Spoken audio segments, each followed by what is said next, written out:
nag-aalala lang ako kasi binabandera ngayon yung mga Pax Silica at saka yung, ano ba, Colomba? Colomba ba yun? Yung, narinig na ba ninyo yung white hydrogen? Nakaka-tense na naman eh. May kontrata na naman. 3 lugar na daw sa Pilipinas may white hydrogen at nag-umpisa na raw mangkalkal. Yun. At nag-start na yata sa ibang probinsya, tapos sisimulan rin Western Zambales sa Pangasinan na may white hydrogen na panggagalingan rin ng energy. May kontrata na eh. Nagugulat na lang tayo, maraming nangyayari. Di ba inaano yun? Pero di ba, titignan muna yun kung environmentally. Nakakatunaw daw yun ng semento. Malulusaw daw yung mga building na may steel, na may yero. Marami nagtatanong regarding do sa Pax Silica. Isa pa yan. Di ba dapat po Involved ang Senate, Congress. involved ang legislative branch? Kahit, well, ang totoo, the Constitution gives the President a huge leeway na gumawa ng foreign policy. Pero hindi lang naman foreign policy ang involved dyan sa Pax Silica. Kasi sabi dyan, critical minerals, data, AI, di ba? Andun yun eh. Yung supply chain ng US, natuklasan nila na 98% ng rare earth ay nanggagaling pala sa China. Patay sila niyan, yung automotive, defense, lahat. Dependent ang IT dyan. And natuklasan nila na yung Pilipinas, ang dami-dami pala nating mga rare earth na sinasabi, yung mga minerals. Kaso, unang-una makakasira yun ng kalikasan, no? Kasi talagang ibang klase yun eh. Hindi siya parang gold na imamine mo tapos na-excavate ng buo. Hindi yun eh. Sinasala. Alam mo yun?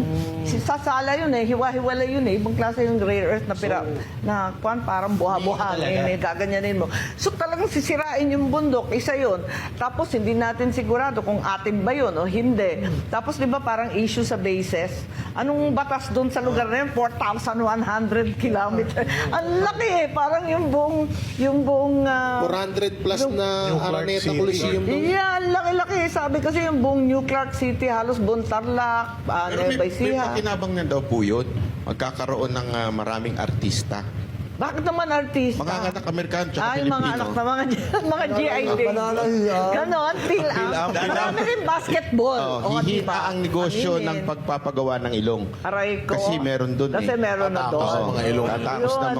Nakaalala nga, tapos yung kuryente, ang daming kuryenteng gagamitin. Tubig, na lagi nang walang tubig. Pagkat umuulan na lang, pag binabagyo, kawawa na yung mga farmers natin. Rice granary natin yung Nueva Ecija, yung Pampanga, Pero alam niyo Bulacan. ma'am, parang dito sa Pax Silica na to, parang nagulat lang tayong lahat Oo na nga. biglang meron na. Correct. Sa tingin niyo po ba nagkulang ang Malacanang ng information drive regarding Pax Silica kahit hindi Tama. napapaliwanag sa O tao? dapat talaga, unang-una, ikukonsulta mo yung mga tao sa lugar.